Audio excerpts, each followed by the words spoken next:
শেখ হাসিনা ঢোকার চেষ্টা করবে, সে তার দলীয় নেতৃত্বে আবার ফিরে আসার চেষ্টা করবে, আওয়ামী লীগ ফিরে আসবে। আমি যে এটা কিন্তু সম্পূর্ণ আবার পার্সোনাল অপিনিয়ন, কিন্তু আমি মনে করি এই দেশে আওয়ামী লীগ ফিরে আসবে।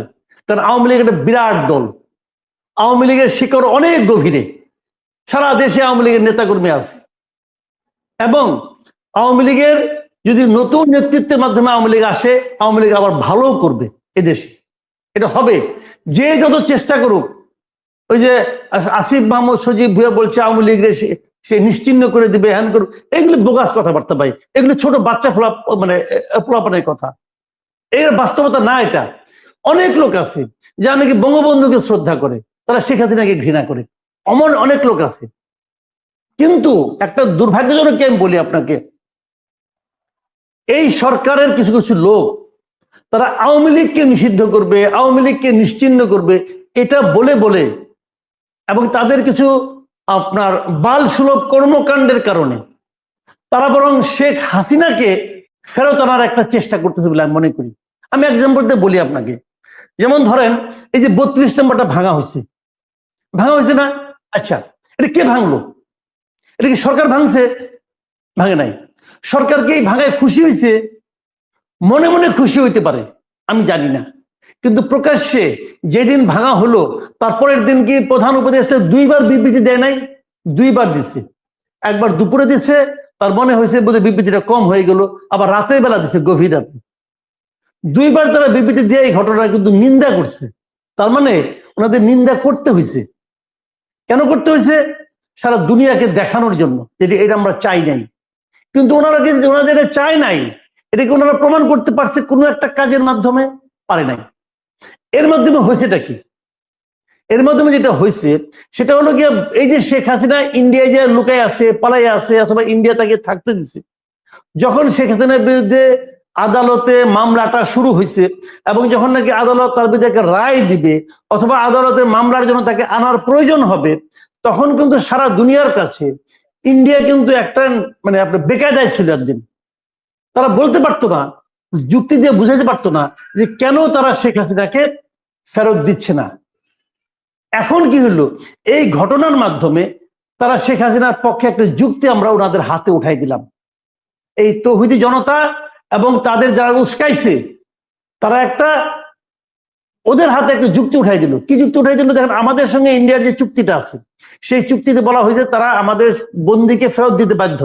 খালি একটা অপশন আছে যেখানে ফেরত না দিলেও পারবে, সেটা হলো যদি আশ্রয়দাতা রাষ্ট্র মনে করে যে এই বন্দীকে ফেরত দিলে উনি রাজনৈতিক প্রতিহিংসার শিকার হতে পারেন, তখন তারা নাও দিতে পারে।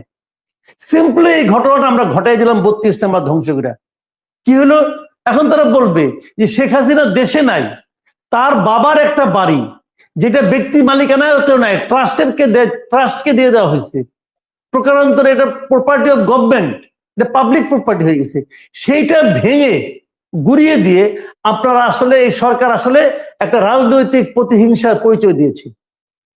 যেহেতু তার বাড়িটাই রাজনৈতিক প্রতিহিংসার পরিচয় মধ্যে পড়ে গেছে, অতএব শেখ হাসিনা রাজনৈতিক প্রতিহিংসার মধ্যে পড়বেই।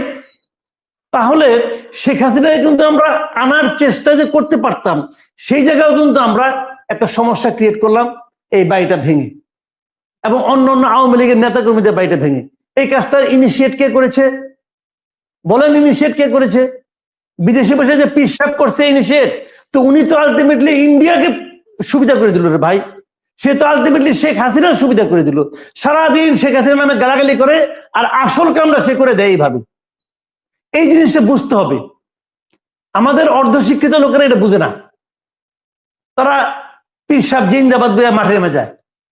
তো এগুলি করে দেশে যখন অস্থিতিশীল সিচুয়েশন ক্রিয়েট করে, এই যে যদি অস্থিতিশীল হয়, কার লাভ রে ভাই? কার লাভ বলেন? যার লাভ সে তার পারপাস সার্ভ করতেছে, বুঝে না এটা। এবং এটা গভর্নমেন্ট পরে বুঝতে পারছে যে গভর্নমেন্ট এটা কি করলো। গভর্নমেন্ট তার পাতা ফাঁদে পা দিছে, এখনো দিয়ে যাচ্ছে। এইটাই হলো ট্র্যাজেডি আমাদের। আরেকটা জিনিস বলে শেষ করি শেখ হাসিনার ব্যাপারটা নিয়ে, যে যখন না কেন বলছে আমরা আওয়ামী লীগকে নিষিদ্ধ করব, যেহেতু এখন পর্যন্ত আওয়ামী লীগের স্বীকৃত নেতা হলো শেখ হাসিনা, তো আওয়ামী লীগের যারা মাঠ পর্যায়ে যায় নাকি লোকজন আছে একদম তৃণমূল পর্যায়ে, তারা কিন্তু হতাশ হয়ে যাচ্ছে যে আমাদের নিষিদ্ধ করতেছে, তাহলে আমরা এর প্রতিবাদ করতে হবে, এটাকে প্রতিরোধ করতে হবে। এবং প্রতিরোধ করার জন্য তারা এখনকার পর্যন্ত দৃশ্যত যে নেতা শেখ হাসিনার সঙ্গে মিলে গেছে, তারা ভাবতেছে ওনাকে নিয়েই ফিরতে হবে। অথচ সরকার যদি বলতো যে আওয়ামী লীগের প্রত্যেকটা করাপ্ট লোকের, প্রত্যেকটা ক্রিমিনাল লোকের আমরা বিচার করব, কিন্তু আওয়ামী লীগের মতো থাকবে, আওয়ামী লীগ নতুন নেতৃত্বে গড়ে উঠুক, নতুন লোকের মাধ্যমে আওয়ামী লীগ গড়ে উঠত। কিন্তু তারা ওইখানেও একটা বোকামি করছে, এবং সেই বোকামিটা কিন্তু ওই মানে বাইরের প্রেসক্রিপশনই হয়েছে। এবং সেই বোকামিটা কি তার দল নিষিদ্ধ করবে, তো করবেটা করতে পারবে। ডক্টর ইউনূসের গভর্নমেন্ট, আমি চ্যালেঞ্জ দিয়ে বলতেছি, ডক্টর ইউনূসের গভর্নমেন্ট কোনোদিন আওয়ামী লীগকে নিষিদ্ধ করতে পারবে না, পারবে না। এখানে এটা করলে পরে সারা দুনিয়া এটাকে গ্রহণ করবে না। কেন দেখেন না আপনি, জাতিসংঘ যখন রিপোর্ট দিয়ে গেল অনেক কথা কইছে, এক জায়গায় কিন্তু বলে দিচ্ছে তারা কোনো দল নিষিদ্ধের পক্ষে না।